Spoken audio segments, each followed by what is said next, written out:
Pakitago na lang ako sa pangalang Mati. Isa po akong stay-in na hardinero dito sa UK.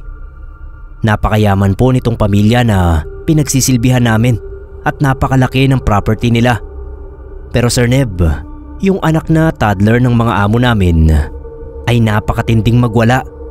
Napakalakas umiyak at talaga namang napipilitan na yung yaya niya na gumamit noong earphones na gamit ng mga nagko-construction. Lagi nga naming usapan ng batang yon. Ang dami naming espekulasyon sa kung ano ba ang kondisyon niya dahil hindi talaga namin alam kung ano ang problema o kung may sakit ba. Yun ngang yaya ay wala ring alam sa nangyayari sa bata kahit na sila ang magkasama buong araw. At ang malala pa ay walang gamot na tinitake yung bata kapag nagwawala ito at minsan ay kinakalmot at kinakagat pa yung yaya. Kapag magpapacheck up ay sasabihin ng yaya ang tungkol sa pagsigaw-sigaw ng bata pero hindi ito pinapansin ng nanay. Kung iisipin ay baka may autism o ADHD kaya ganoon siya. Pero wala, normal daw ito. Minsan nga ay sinuggest na rin ng yaya na baka gusto ng bata ng atensyon ng mga magulang. Pero ganun pa rin talaga. Sisigaw pa rin at magwawala yung bata. At ito ang mas nakakapagtaka, Sir Neb. Nagwawala at nananakit lang naman ito kapag bilog ang buwan. Ang ginagawa ng yaya ay tinatakpan ng kurtina yung mga bintana sa kwarto tuwing kabilugan ng buwan. At milagrong kumakalma yung bata. Sabi ng mga kasama namin dito, noon pa raw galit sa buwan ang bata. At ilang yaya na rin ang nagdaan dahil hindi nga makatiis sa topak nito. At ang mga yun din ay nagsasuggest sa magulang ng bata na ilipat siya ng kwarto na malayo sa buwan. Pero hindi nakikinig yung mga magulang.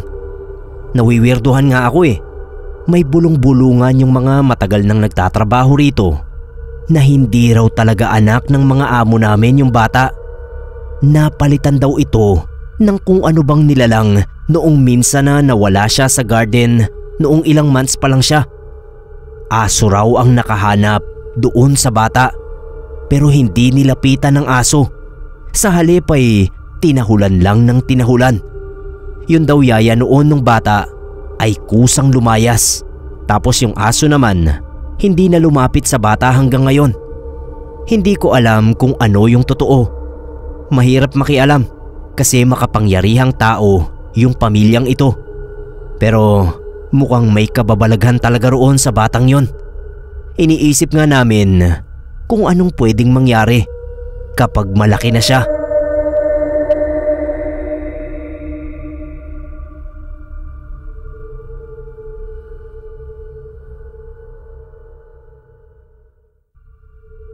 Sir Neb, ako nga pala si Georgie.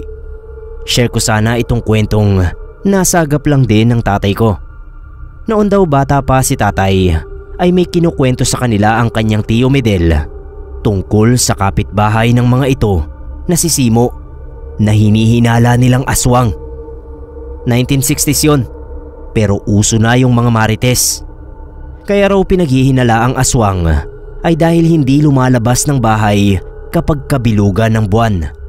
Nagkukulong daw sa kwarto umaga pa lang.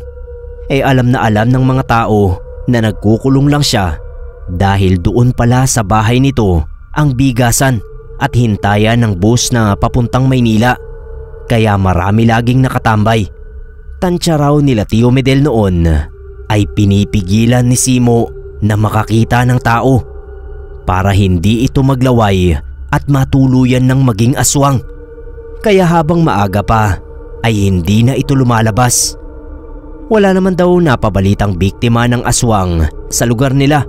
Kaya naniniwala sila na kung aswang man nga si Simo ay mabait ito. Kaya pinapabayaan na lang nila. Tapos bigla na lang nagsunod-sunod ang pagkamatay ng mga alagang hayop sa bukid. Wala naman daw makitang sugat.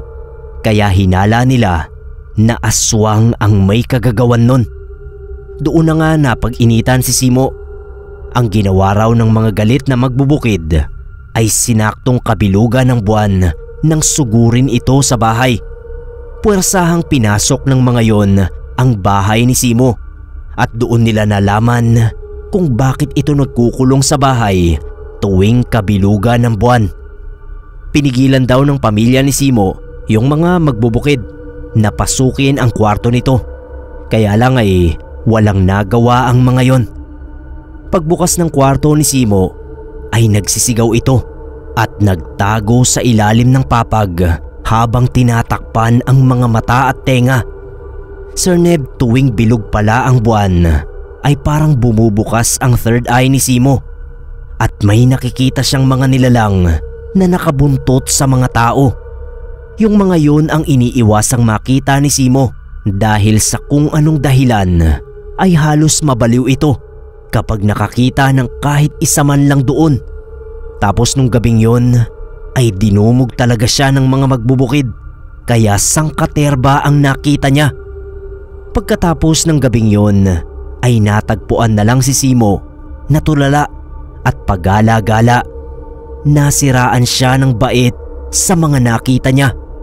Nung sumunod na kabilugan ng buwan ay umakyat ito sa puno ng nyog at tumalon mula sa tuktok nun. Mas ginusto ni Simo na mamatay kesa makakita ng mga nilalang na kasama ng mga tao. Misteryo kung ano ba ang nakikita niya dahil hindi na siya natulungan ng mga manggagamot para maiwasan yon.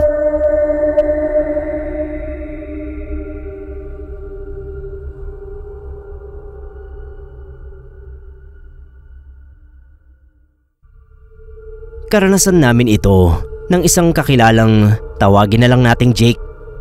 Birthday ng isang kaibigan noon at doon ko nakilala sa inuman si Jake. Malakas yung tolerance ko sa alak, Sir Neb. So noong knockout na yung mga tropa, naroon ako sa terrace doon sa itaas at nagyoyosi habang nagsiselfone. Biglang lumabas sa terrace si Jake na parang gulat na gulat. Naalimpungatan yata. Bibiruin ko sana kaso bigla ba namang may anino na gumapang sa sahig at parang tinisod siya. Natulala ako. Si Jake naman dumugo kaagad yung ilong kasi paharap yung bagsak niya. Hindi pa ako nakaka-recover sa gulat. Patay yung umangat yung katawan niya. As in umangat siya ng mga ilang pulgada sa sahig at yung mukha niya ay hirap na hirap ang itsura. Nagtayuan na yung mga balahibo ko sa katawan dahil sa nakita ko. Humampas siya sa pader bago bumagsak uli sa sahig. Naisip ko na tumalon na lang sa terrace dahil sa takot. Pero kahit nanlalamig ako ay tinakbo ko si Jake at tinulungang makatayo. Kaya lang ay natulala na naman ako dahil paghawak ko sa kanya ay nakita ko na may maputlang lalaki na kamukhang kamukha niya ang nakatayo sa tabi niya. Galit yung ekspresyon ng mukha noon at ang kalahati ng pang-ibabang katawan niya parang usok lang.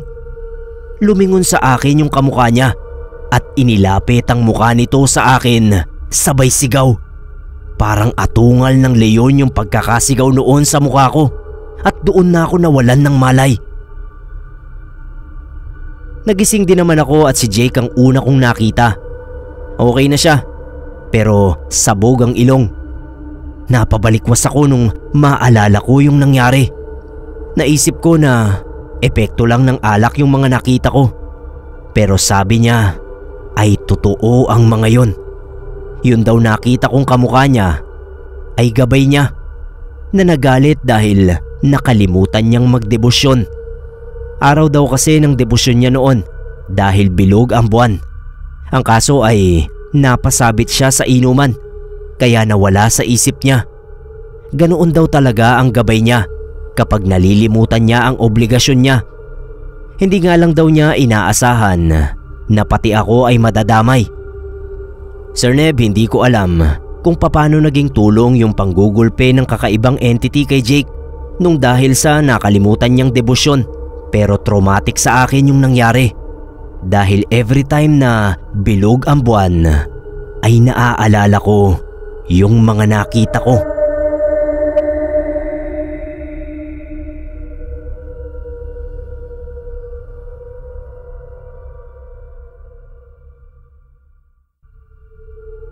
Ako si Lily at ito ang aking kwento. Noong nagtatrabaho pa ako sa isang mall, sinabihan ako ni Ate Maika, yung panganay sa amin, na doon na lang daw muna ako makitira sa kanila para na rin makatipid sa pamasahe kahit papano. Wala kasi akong nahanap na boarding house na affordable para sa budget ko. Kaya pumayag na ako. Nahihiya nga ako doon sa asawa niya. Kasi syempre, bago pa lang silang kasal nun. Makakaabala pa ako sa personal na oras nila. Pero dahil nga kailangan ko ng matutuluyan, pumayag na ako. For 1 week lang naman. Sabi ko kay ate maghahanap din ako ng mauupahan. So ganoon ang naging setup ko ng 1 linggo. Gigising ng alas 5 dahil tumutulong ako kay ate na maghanda ng agahan namin. Tapos magpe-prepare tsaka papasok sa trabaho. After 8 hours na shift, uuwi at matutulog na ako. Yun ang una kong trabaho, kaya nanibago talaga ako.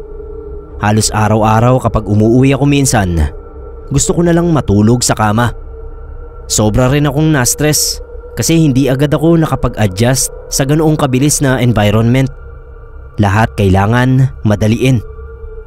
5 araw ko palang isa na agad sa mga sumasagi sa isip ko ay ang mag-quit. Maghanap ng ibang trabaho. Pero sabi sa akin ni Ate Maika, ganoon naman daw talaga lahat ng trabaho sa umpisa. Mahirap, nakaka-stress pero kalaunan gagaan din daw. Isang Sabado, day off ko yon. Umalis sila ate. Ako lang ang naiwan sa bahay. Gusto nga nila akong isama pero tumanggi na ako. Sabi ko time na nila yon sa isa't isa. Maaga akong nananghalian. Alas 10 pa lang kumain na ako. Tapos nanood saglit ng TV. Mga 1:00 ng hapon, nakaramdam ako ng antok. Pumasok ako sa kwarto para matulog. Siguro mga 1 oras din akong nakatulog. Hanggang sa maramdaman ko na hindi na ako nakakahinga. Doon na ako nagising. Pagmulat ko ng mata, naramdaman ko na kahit anong gawin ko ay hindi ko maigalaw yung mga braso at paa ko. Para akong naging estatwa na nakahiga. Tanging yung mga mata ko lang ang naililibot ko sa paligid ng kwarto. Tsaka ko nakita na kaya pala ako hindi makagalaw ay dahil may nakatungtong na nilalang sa dibdib ko. Lalaki siya, Sir Neb. Walang saplot yung mabalahibo niyang katawan. Malaki yung ulo at malalaki rin yung mata. Yung bibig niya ang tatalas ng ngipin. Wala siyang sungay pero yung itsura niya ay parang sa isang demonyo talaga. Doon na ako nakaramdam ng matinding takot. Pilit akong sumisigaw pero walang lumalabas sa bibig ko na boses. Inalis ko na yung tingin ko doon sa nakaupong demonyo dahil alam ko na mas lalo akong matatakot. Pumikit ako at saka nagdasal. Ama namin, Hail Mary, paulit-ulit kong binanggit hanggang sa maramdaman ko na gumaan bigla yung pakiramdam ko. Nung maigalaw ko yung kamay ko, tsaka ako dumilat at nilibot yung paningin. Wala na yung demonyo. Ako na lang ang nasa kwarto. Kumaripas agad ako palabas at naghilamos sa lababo. Grabe yung kaba ko. Halos naubos ko yung 1 pitsil na tubig. Nung dumating sila ate, mga 7 PM na. Kinuwento ko sa kanila yung naramdaman ko. Sabi ni ate, yung isang kaibigan niya raw na nakitulog din sa kanila dati ay binangungot din daw doon sa loob ng kwarto. Kinagabihan nun, sa sala na ako natulog. Takot na akong mahiga ulit doon sa kama ko sa kwarto. Buti naman after 2 days, nakahanap din ako ng malilipatang boarding house. Sabi sa akin ni ate, kapag nagka-oras daw sila ay ipapabless nila ulit yung kwarto na yon dahil baka raw may naninirahan na masamang elemento.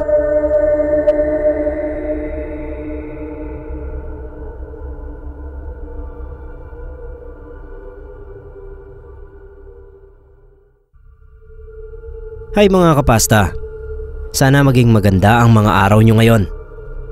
Tawagin nyo na lang po akong Art. Palayaw ko po yan na nakuha ko mula pa noong kabataan. Itong kwentong maririnig nyo ngayon ay base sa mga lumang memorya ko noong 7 years old pa lang ako. Wala ko gaanong natatandaan noong kabataan ko. Pero may konting highlights akong naaalala. Medyo weird, Sir Neb. Kasi meron akong imaginary friend na naaalala ko pa rin hanggang ngayon. Basta sabi ni Mama, bago raw ako nagkaroon ng imaginary friend, naligaw ako doon sa kakahuyan sa likod ng bahay nila Lola. Nung mawala ako, halos 1 oras daw nila akong hinanap doon. Natagpuan nila akong nakaupo sa ilalim ng puno. Seryoso raw yung mukha ko pero hindi ako umiiyak. Grabe raw yung lagnat ko kinagabihan. Sa sobrang taas, dinala ko sa ospital. Pero pinabalik din agad sa bahay. Uminom lang daw ako ng gamot kasi huhupa rin yung lagnat ko. At yun nga daw yung nangyari. Kinabukasan pagkatapos kong uminom ng gamot, magaling na ako. Sabi ni Mama, doon na raw ako nagsimulang magkaroon ng imaginary friend. Kapag gabi raw bago matulog, naririnig nila ako sa kwarto na parang may kausap. Pero kapag binubuksan nila yung pinto, nakatingin lang daw ako sa pader ng kwarto. Inisip nila, imaginary friend siguro. Pero sa alaala ko naman, hindi po yun imaginary. Talagang may kaibigan ako noon na dumadalaw sa akin bago matulog. Dumadaan siya sa bintana. Ang hahaba ng mga paa at kamay niya na kapag pumasok siya sa kwarto, halos tumama na yung ulo niya sa kisame. May sombrero siya na parang sa isang magician at ang damit niya kulay puti. Hindi ko gaanong maalala yung mukha niya, Sir Neb, pero tuwang-tuwa ako kapag nasa kwarto siya. Ewan, parang gustong gusto ko kapag nakikipaglaro ako sa kanya. Ang dami niyang kwento sa akin tungkol sa mga astronaut, robot na lumilipad, dinosaur at kung ano-ano pang pambatang kwento. Kapag malungkot ako, alam niya, lagi siyang may bigay na candy sa akin na sobrang sarap, na minsan nagpapanggap pa ako na malungkot para lang mabigyan nun. Wala siyang pangalan, pero ang tawag ko sa kanya, Puti, dahil sa puti niyang damit na parang hindi nadudumihan kahit na gabi-gabi kaming naglalaro. Buong akala ko talaga isa lang siyang kapitbahay na gustong makipagkwentuhan sa akin. Kaya nga may mga pagkakataon sa umaga na hinahanap ko yung bahay niya pero hindi ko makita. Kalaunan, parang natigil na lang bigla yung pagdalaw niya. Lumalaki na rin ako nun at marami nang tinatanong sa kanya kung saan siya nakatira o sino ba yung mga kaibigan niya. Sobra akong nalungkot nung halos 1 buwang hindi nagpakita si Puti. Na-miss ko yung mga kwento niya, pati yung bigay niyang candy. Makalipas ang 1 taon, lumipat din kami ng bahay. Nung lumaki ako at maging high school, tsaka ko lang naisip na hindi normal ang ganoon. Walang may edad na lalaki na papasok sa kwarto ng isang bata para lang makipagkwentuhan. At base rin sa pagkakaalala ko sa itsura niya, alam kong hindi normal na tao si Puti. Imaginary friend nga siguro talaga. Ilang gabi rin akong nagdasal na sana bumalik si Puti at mahanap niya ulit yung kwarto ko. Pero hindi na nangyari. Last year lang, Sir Neb. Gabi yun. Matutulog na dapat ako kasi may klase pa ako kinabukasan. College na ako. Kaya madalas nang mapuyat dahil sa mga projects. Nakahiga na ako sa kama nung bigla kong makita sa unan yung isang candy. Hindi ko agad nakilala pero nung hawakan ko yon, naamoy ko yung laman. Binuksan ko at kinain. Parehong pareho sa candy na binibigay sa akin noon ni Puti. May something na pumasok sa utak ko. Kung totoo nga yung candy, ibig sabihin, hindi imaginary si Puti. Kahit ako rin ay naguluhan. natakot din at the same time. Pero maya-maya ay nagising ako. Nananaginip lang pala ako. Kaso Sir Neb, ang nakakapagtaka, nalalasahan ko pa rin yung candy na kinain ko sa panaginip.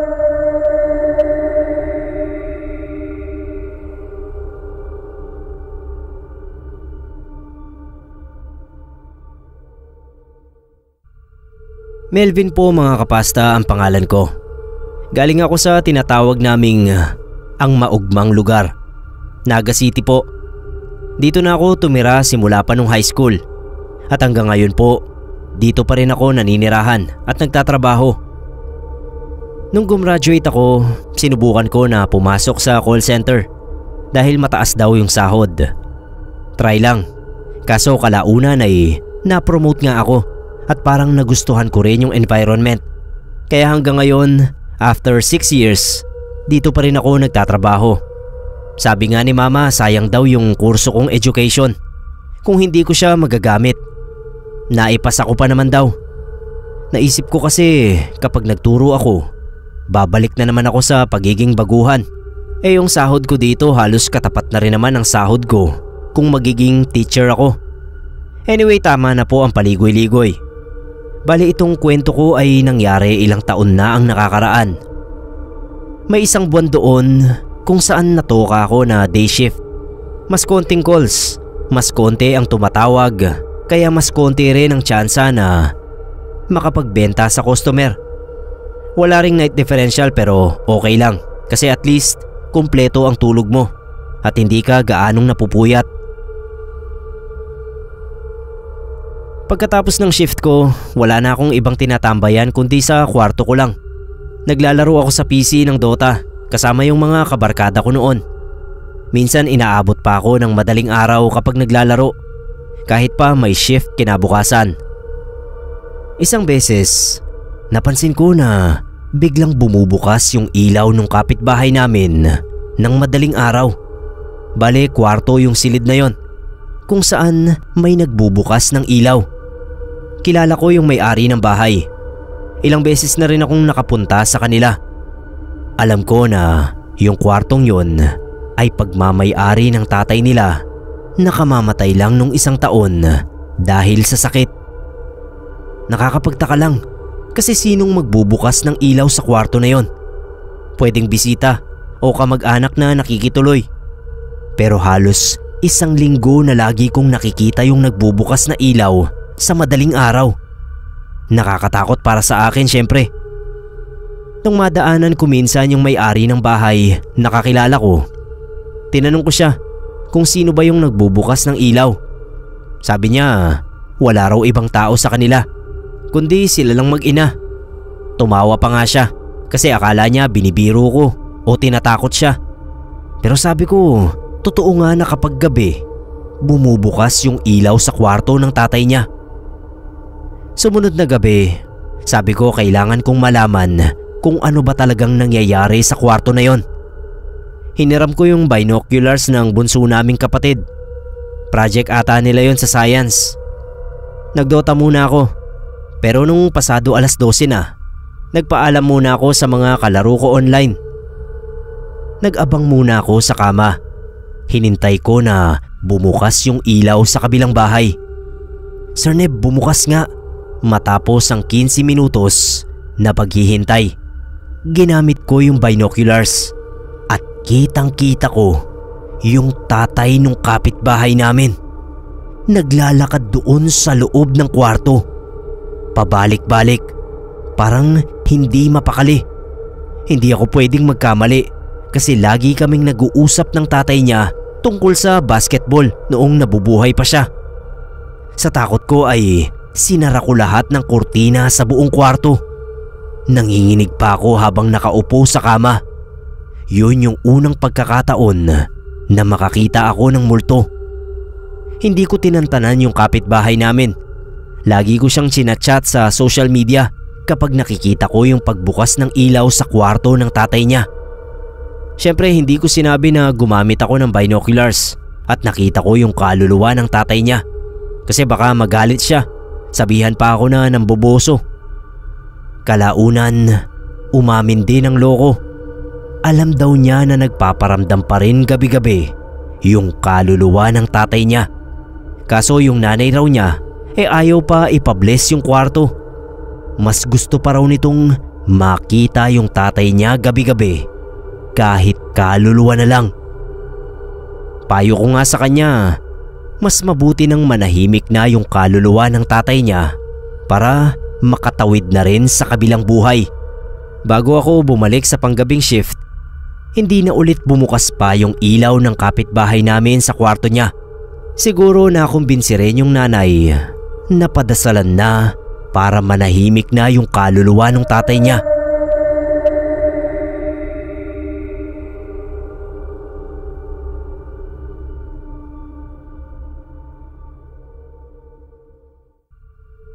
Maggie po ang pangalan ko. Noon pang kabataan ko ay mahilig na talaga ako sa mga pusa. Walang yugto sa buhay ko na hindi ako nag-alaga ng pusa sa bahay namin. Sabi nga ni mama, baka raw hindi na ako makapag-asawa dahil mas may oras pa raw ako sa mga alaga ko kesa sa sarili ko. Hindi ko naman tinatanggi, Sir Neb, na cat lover talaga ako. Siguro dahil kuha ko na yung ugali ng mga pusa. Nakaka-relate siguro ako sa kanila. At saka kapag nakikita ko sila, parang nawawala lahat ng stress ko at problema sa buhay. Siguro hindi to maiintindihan ng mga hindi nag-aalaga ng pusa. Noong pandemic, nagkaroon ako ng alagang pusa na pinangalanan kong Moon. Kulay orange siya. Sobrang malambing pero medyo pasaway din. Nagtagal din siya ng halos 1.5 taon sa akin bago siya namatay. Sabi nung mga nakakita naming kapitbahay, tumawid daw sa kalsada si Moon habang sinusundan yung mga pusa na kaharutan niya nung may dumaang malaking truck. Ni hindi man lang daw tumigil yung truck, pero si Moon tumalsik pabalik doon sa gilid ng kalsada. Wasak na yung katawan. Nung makita ko si Moon, talagang humagulgul ako ng sobra. Parang hindi ko makayanang tignan siya sa ganoong estado. Para akong namatayan ng isang kapamilya. Pinakremate namin si Moon at yung abo niya nilagay namin sa kwarto ko. 2 months after ng kamatayan ni Moon, may nakita akong video sa Facebook kung saan ginawan nila ng altar yung namatay nilang alaga at nilagyan nila ng konting pagkain katabi ng urn na parang alay. Hindi ko alam kung anong pumasok sa isip ko. Basta nakita ko na lang yung sarili ko na gumagawa rin ng ganoong altar sa kwarto ko. Mesa lang siya. Sa gitna ay yung urn at pictures ni Moon. Tapos naglagay din ako ng mga tira niyang cat food sa platito. Hindi ko alam kung anong mangyayari. Pero kinagabihan nun, habang nagsiselfone ako, nakarinig ba naman ako ng mahihinang ngiyaw mula sa ibaba ng kama. Napatayo agad ako. Kasi ganoon na ganoon si Moon kung maglalambing. Minsan hindi siya tumatalon sa kama kasi gusto niya kinakarga ko siya pa itaas. Kaya ngingiyaw siya na parang pagtawag sa akin. Wala si Moon sa ibaba ng kama.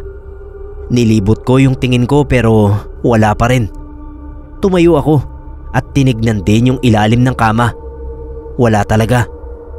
Nung ibaling ko yung tingin sa altar, nakita ko na nabawasan ng konti yung nilagay kong cat food. Naluha po talaga ako nung time na yon, Sir Neb. Hindi ko napigilan na ma-miss lalo si Moon. Kinuha ko yung picture niya at saka niyakap ng mahigpit. Pagkatapos nun, ilang beses ko pang naramdaman yung presensya ni Moon sa kwarto. Minsan, may nararamdaman akong parang dumidikit sa paa ko na mabalahibo. Minsan naman, habang nakapikit, mararamdaman ko yung basang dila sa pisngi ko na laging ginagawa sa akin ni Moon noong buhay pa siya. Kapag naman may ginagawa ako sa laptop, maririnig ko yung mahinang ngiyaw kung saan. Simula nung mangyari yun, parang naging panata ko na gabi-gabi ang maglagay ng cat food sa platito katabi ng urn ni Moon. Nagulat nga si mama nung makita niyang bumili ako ng cat food sa grocery.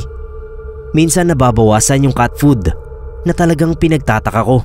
Kasi sino ba naman yung kakain ng cat food na yon? Maliban kay Moon. Pero Sir Neb, isa sa mga kaibigan ko na napagkwentuhan ko ng tungkol dito ang nagsabi sa akin na tigilan ko na raw ang ginagawa ko kasi binubuksan ko raw ang sarili ko para mapasukan ng masamang elemento. Walang kaluluwa ang mga alaga nating hayop, kaya kung meron mang nagpaparamdam sa akin ay hindi yun ang alaga ko.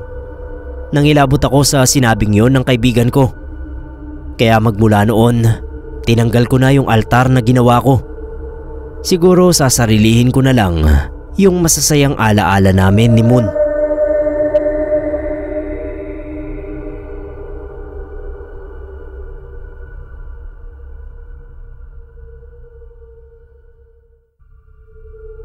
Magandang araw mga kapasta. Gusto ko lang sanang mag-share nitong nakakatakot na karanasang nangyari sa akin. April po ang pangalan ko. Bunso sa magkakapatid. Yung mga kapatid kong mas matatanda kaysa sa akin may kanya-kanya na ring pamilya. Kaya ako na lang ang naiwan dito sa bahay. Dati kasama ko yung dalawa kong ate sa kwarto. Pero ngayon, solo ko na. January nangyari yun.